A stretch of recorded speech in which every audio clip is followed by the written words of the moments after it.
নির্বাচনী প্রচারণা উপলক্ষে বাংলাদেশ জামাতে ইসলামী ঠাকুরগাঁয়ের হরিপুর উপজেলার যে জাদুরানী বাজার রয়েছে, এই জাদুরানী বাজারে সেখান থেকে বিস্তারিত জানাচ্ছি আমি মোহাম্মদ সাগর ইসলাম, ঠাকুরগাঁও। আমি আপনাদের প্রার্থী মাওলানা আব্দুল হাকিম সাহেবের 3 নম্বর পুত্র।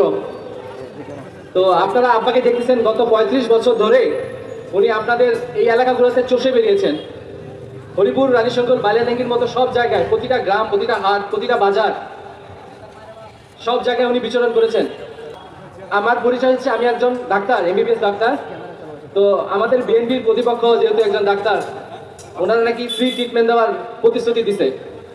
তো আমরা এটা বলতে চাই যে আমাদের বাসায় ডাক্তার নাই, এই কথাটা ঠিক না।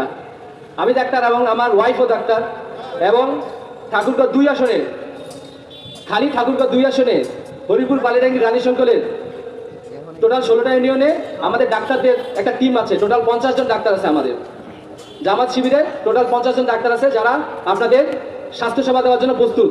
আমরা ইতিমধ্যে কালমেঘ, হরিপুর বিভিন্ন জায়গায় ক্যাম্প করছি, বালিয়াডাঙ্গিতে করছি। সময় কম থাকার কারণে সব জায়গায় করতে পারেনি। ইনশাআল্লাহ ভবিষ্যতে অনেক কিছু করব। এবং আপনারা জানেন যে জামাত ইসলাম ক্ষমতায় আসলে স্বাস্থ্য খাতকে কিভাবে উন্নতি করবে এটা বলে গেছেন। 14টি চার্জশিটভুক্ত মামলার আসামি হয়েছে মাওলানা আব্দুল হাকিম। 5বার জেলে যেতে হয়েছে। হার্টে রিং বানানো অবস্থায় উনি ছুটে এসেছেন উত্তরের জনপদ ঠাকুরগাঁয়ের ভাগ্য উন্নয়নের জন্যই। ওনার ভাগ্যে বারবার কারাবরণ করতে হয়েছে।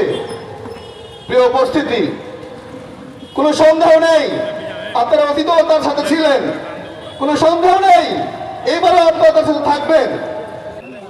তারই ফলশ্রুতিতে বাংলাদেশ জামাত ইসলামী সহ 11 দলীয় জোট সারা দেশের বিভিন্ন আসনে তাদের প্রার্থীতা দিয়ে প্রতিদ্বন্দ্বিতা করে যাচ্ছে।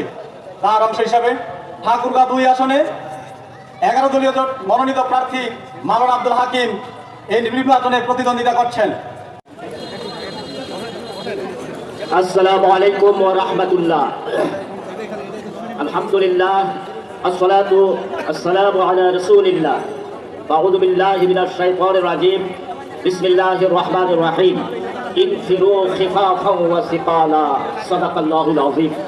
এখানে কিছু নন এমপিওভুক্ত শিক্ষা প্রতিষ্ঠান রয়েছে, যদিও সেটা একটা যোগ্যতার ভিত্তিতে দেওয়া হয়েছে, কিন্তু কিছু বঞ্চিত আছে। মহান আল্লাহ তাআলা যদি আমাদেরকে সুযোগ করে দেয়, তাহলে আমরা এই নন এমপিওভুক্ত প্রতিষ্ঠানগুলোকে এমপিওভুক্ত করব। আর আমি শিক্ষক হিসাবে শিক্ষকদের পক্ষে ওই সংসদে কথা বলতে চাই